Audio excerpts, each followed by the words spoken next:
Silakan.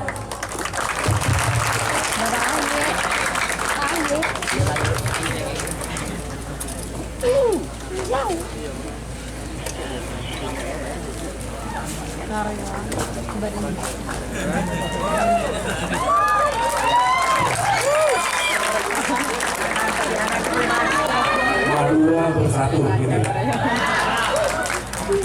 Bismillahirrahmanirrahim. Assalamualaikum warahmatullahi wabarakatuh. Selamat malam, salam sejahtera untuk kita semua. Alhamdulillahirrahmanirrahim. Marilah kita memanjatkan puji syukur kehadirat Allah Subhanahu wa Ta'ala, Tuhan yang Maha Kuasa. Karena malam hari ini kita semua diberikan kesehatan dan juga kebersamaan. Mudah-mudahan di bulan suci Ramadan yang insya Allah senantiasa membawa keberkahan dan kemuliaan, pertemuan kita malam hari ini membawa kebaikan dan juga kesuksesan untuk semuanya. Pertama-tama saya ingin menyapa dan mengucapkan terima kasih kepada Rektor Universitas Bahaudin Uniba Madura, Profesor Dr. Rahmat Hidayat. Terima kasih dan tepuk tangan untuk Bapak Rektor. Terima kasih pula kepada segenap pimpinan dan juga sivitas akademika Uniba Madura yang mohon maaf tidak dapat saya sebutkan satu persatu. Saya juga tentu ingin mengucapkan terima kasih kepada, saya bisa mengatakan sahabat, saya bisa mengatakan adik saya, Anissa Zafarina Kosasi, yang juga merupakan sekretaris yayasan dari Uniba Madura ini. Ibu dan tercinta juga hadir di sini. Kalau tadi dengan Pak Hasanul Kosasi saya video call saja. Video call, beliau juga sedang ada tugas, dan saya tadi menyampaikan senang sekali bisa berada di Kabupaten Sumeneb malam hari ini setelah tadi saya melakukan kegiatan di Kabupaten Pamekasan dan insya Allah besok di Bangkalan. Yang jelas spesial dalam rangka Safari Ramadan tahun 2023 ini 1444 Hijriah, saya bersyukur sekali, berbahagia bisa datang kembali di Jawa Timur, khususnya di Madura. Dan tentunya malam hari ini menjadi spesial karena bisa berdialog dengan generasi milenial yang ada di Sumeneb. Terima kasih dan tepuk tangan untuk kita semuanya. Saya panggilnya adik-adik boleh nggak? Atau teman-teman? Adik-adik aja? Bro. Bebas. Iya, panggil bebas. Adik-adik sekalian, bagaimana, sehat kabarnya semuanya? Puasanya lancar?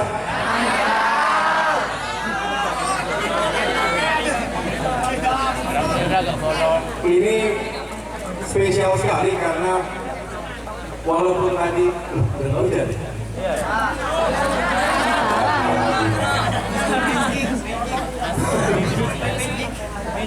Kalaupun hujan kita anggap sebagai hujan yang barokah. Tapi saya benar-benar kagum dan juga mengapresiasi betapa indahnya kampus ini. Begitu masuk, saya langsung merasakan ini kampus yang benar-benar menjadi center of excellence, menjadi pusat keunggulan. Tentunya sesuai harapan Pak Anissa tadi, bukan hanya untuk masyarakat dan generasi muda di Madura, tapi juga di berbagai penjuru tanah air lainnya.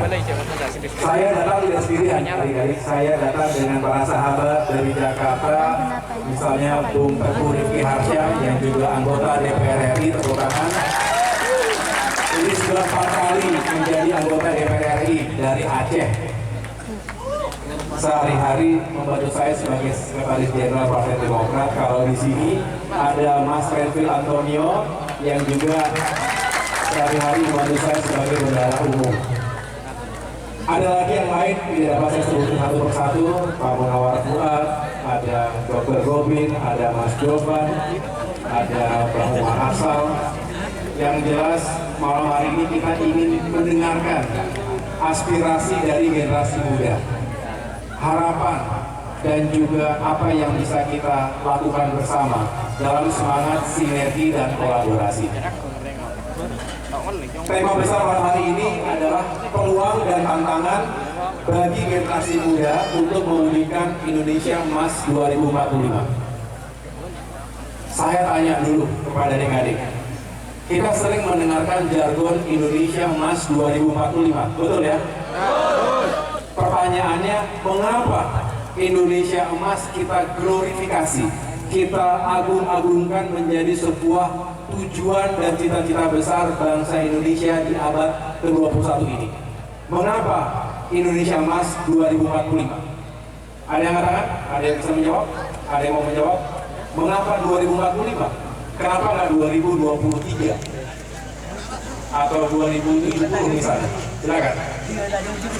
Berdiri, perkenalkan nama, kemudian dari fakultas mana? Ada mic mungkin?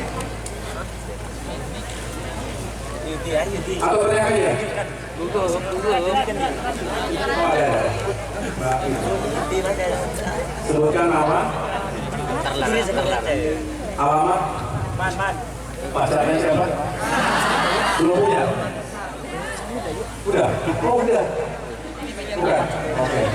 Nah, silakan. Nama saya Erik Jan Firdaus dari Bluntong,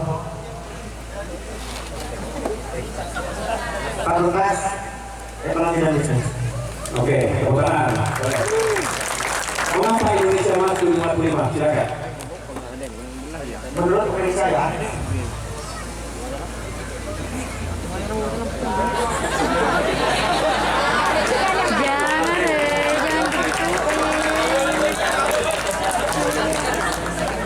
karena 2045 adalah garis generasi kita yang akan menguasai dunia. Udah aja. Apa yang spesial dari 2045?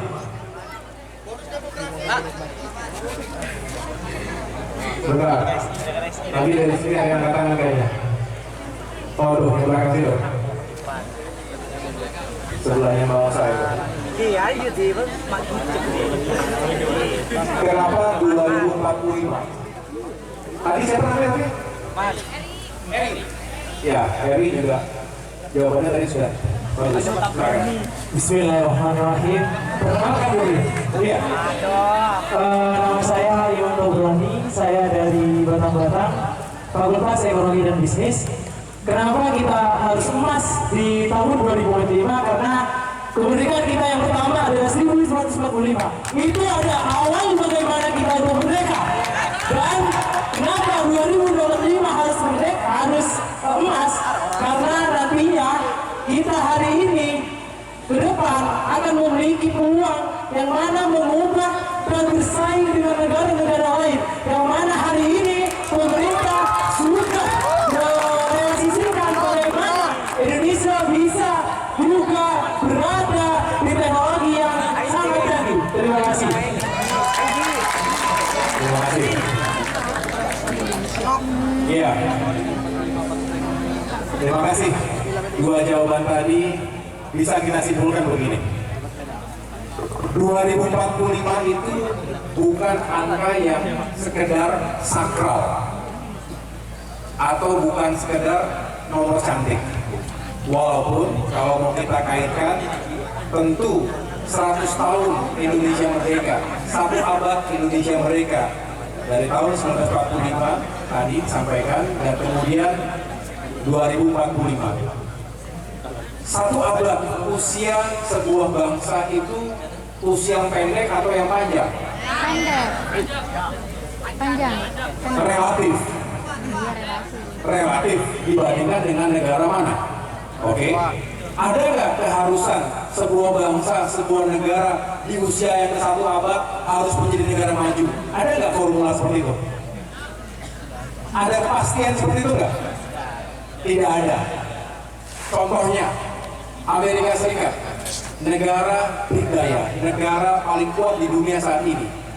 Merdeka tahun 1776, betul? Belum lahir kan? Sama dong kita lain-lain. 1776, 100 tahun kemudian, apakah Amerika Serikat sudah menjadi negara yang hebat sekali ketika itu? Ternyata belum. Justru dalam usia yang 1 abad tersebut, mereka menghadapi sebuah krisis besar, yaitu perang saudara yang luar biasa, korbannya besar sekali. Nah, artinya belum tentu. Tetapi apakah juga bisa dipastikan negara atau bangsa yang belum berusia 100 tahun tidak bisa menjadi negara yang hebat? Buktinya ada negara-negara di dunia yang sebetulnya juga mengalami kehancuran, tetapi dalam waktu yang relatif singkat bisa menjadi negara yang maju, berhasil mentransformasi ekonominya. Contohnya apa? Anda tahu? Negara mana? Ya, Korea Selatan. Siapa? Boleh jawab? Kenapa? Kenapa Korea Selatan dianggap sebagai negara yang maju sekarang? Silakan.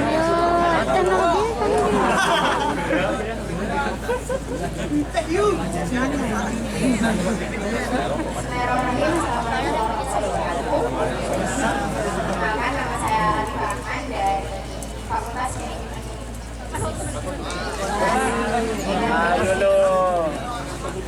alasan kenapa Korea Selatan itu menjadi negara maju sebelum karena teknologinya, kemudian dalam sistem perekonomiannya itu pengelolaannya itu dari berbagai industri Pak, seperti ya entertainment, terus kemudian teknologi yang Bagus. Siapa namanya? Latifah. Tepuk tangan untuk Latifah. Kita boleh kan belajar dari negara yang maju, yang berhasil, betul ya? Gak ada negara di dunia yang sempurna, tidak ada. Tapi kita boleh belajar dari mereka yang punya kisah sukses. Nah, tadi disampaikan oleh Latifah, Korea Selatan. Korea Selatan itu negara yang kini dianggap berhasil melakukan transformasi lompatan ekonomi yang luar biasa. Kini menjadi negara maju, rakyatnya makmur, pendapatan per kapitanya tinggi, teknologinya luar biasa, industrinya maju sekali. Banyak sekarang kita menggunakan produk-produk Korea Selatan, betul ya? Dari mulai handphone, komputer, AC, kulkas, kendaraan sekarang. Tadi juga disebutkan industri entertainment-nya, hiburannya. Siapa yang di sini suka dengan K-pop? Suka sama Blackpink, suka sama BTS, suka drama Korea di sini, ada?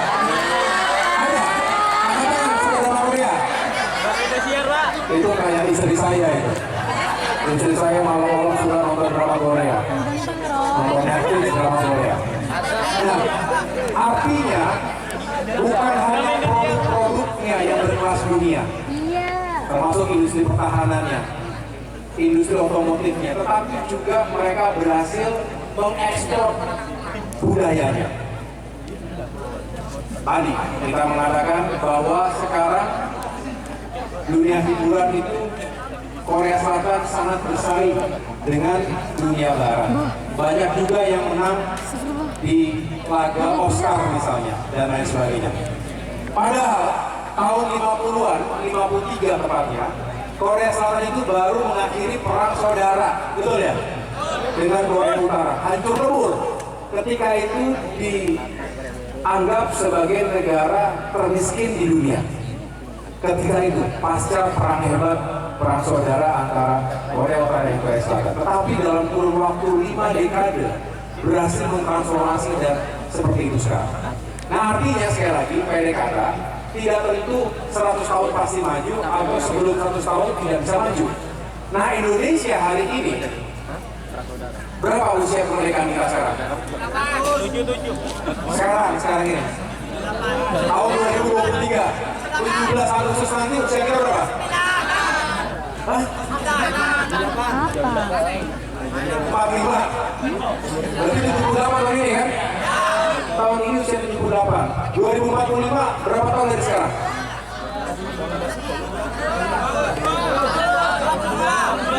22 tahun dari sekarang. Coba kita sejenak membayangkan Indonesia 22 tahun dari sekarang, apakah akan menjadi negara yang maju? Bisa nggak? Bisa sih bisa, tapi banyak catatannya. Banyak hal yang harus kita kerjakan. Setuju nggak? Adik-adik usianya berapa sekarang? Ada yang usia 18? 19? Angkatan 19? 20 tahun? 21 tahun? Tadi berapa tahun lagi? 23 tahun lagi ya? 22 tahun lagi. Berarti insya Allah usia panjang kita semua, amin. 2045 nanti adik-adik usianya seperti saya sekarang. Dan artinya generasi adik-adiklah yang pada saat itu akan memimpin dan mengawaki bangsa ini. Betul. Jadi harus benar-benar mempersiapkan diri dengan baik. Tantangannya banyak, tapi peluangnya juga banyak. Nah, Indonesia punya peluang untuk bisa menjadi negara yang maju 2045. Pertama, apa modal kita? Ada yang saya jawab, modal utama kita apa? Boleh. Ina, Mike.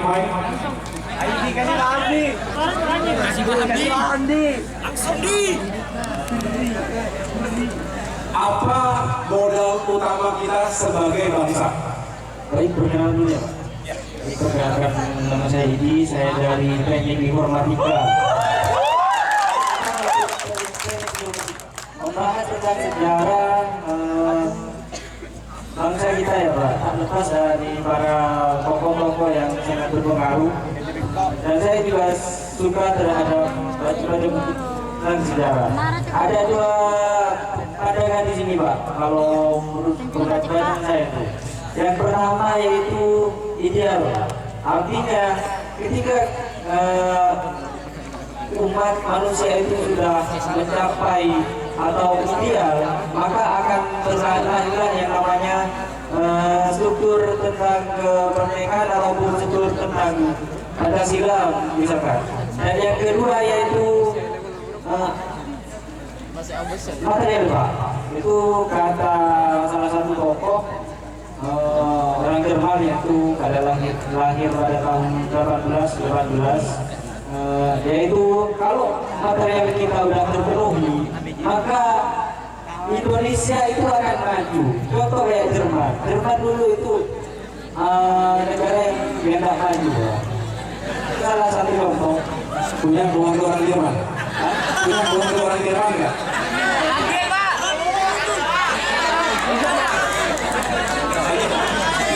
Dan juga ini tantangan untuk mahasiswa sekarang gitu Pak, apalagi masuk pedesaan kayak saya itu Pak. Kalau bukan karena tekad yang kuat untuk berkuliah, maka tidak mungkin kita akan mungkin di Jakarta atau Tepuk tangan, luar biasa. Kasih. Idi. Ya, Idi.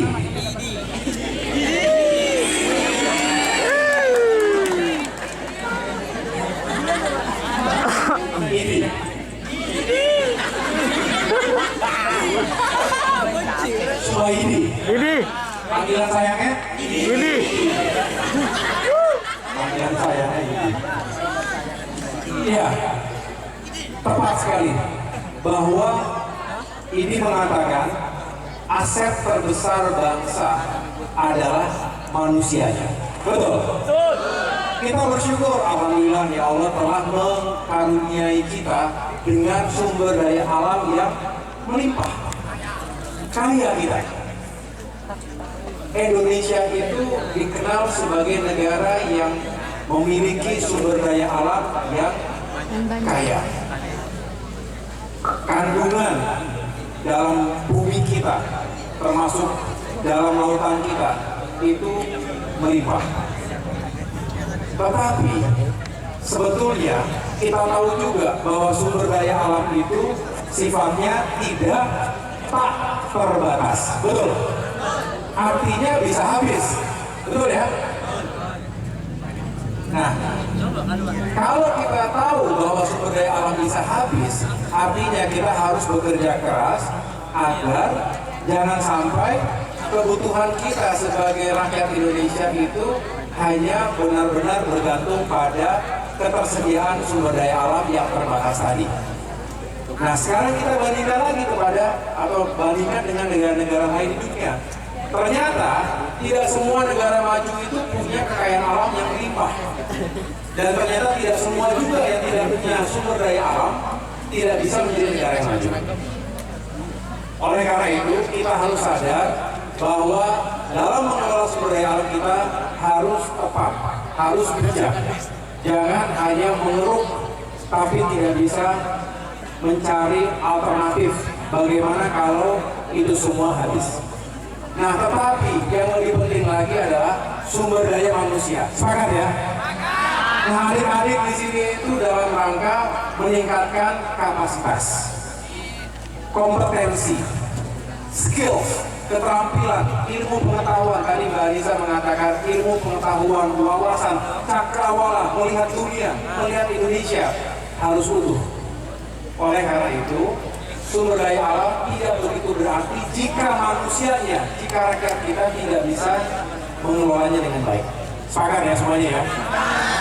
Itulah mengapa kita harus benar-benar meningkatkan penguasaan kita sebagai bangsa pada ilmu pengetahuan dan teknologi, science and technology. Pada saatnya Indonesia kalau ingin survive dan kalau ingin menjadi negara maju harus benar-benar memiliki kemampuan berinovasi. Disinilah kita berharap perguruan tinggi termasuk Uniba Madura bisa terus mencetak generasi muda yang cerdas dan berkarakter. Tepuk tangan untuk Uniba Madura. Kita butuh kecerdasan intelektual, IQ yang tinggi, tetapi kecerdasan intelektual semata tidak cukup. Dibutuhkan integritas, betul? Karakter, kepribadian yang juga unggul, yang pantang menyerah, yang tidak serakah, yang melihat permasalahan itu benar-benar harus dihadapi, dicari solusinya, bahkan mengubah tantangan menjadi peluang. Itulah karakter unggul bangsa. Bangsa yang punya sumber daya manusia seperti itu pasti akan menjadi bangsa yang unggul. Sebaliknya, ada juga bangsa besar, negara besar di masa lalu kemudian lama-lama punah, lama-lama hilang, tinggal namanya saja. Seperti dinosaurus, besar tetapi lambat bergerak, tidak bisa beradaptasi, akhirnya punah. Indonesia tidak boleh punah. Indonesia harus makin maju. Bahkan tadi mencapai kemasannya 100 tahun setelah Indonesia merdeka. Kita punya bonus demografi. Angkat tangan. Mengapa kita dianggap punya bonus demografi? Ada yang mau menjawab? Mengapa bonus demografi itu penting? Bonus demografi adalah sebuah kondisi di mana penduduk Indonesia lebih banyak yang berusia produktif. Seperti hari ini, jumlah generasi milenial atau generasi Y ditambah dengan generasi Z itu jumlahnya sudah lebih dari 52%. Nanti pemilu 2024 diprediksi pemilih yang berusia 40 tahun ke bawah itu sudah 60% dari total pemilih. Dan diprediksi juga bahwa tahun 2030 hingga 2040 Indonesia akan memasuki masa puncak bonus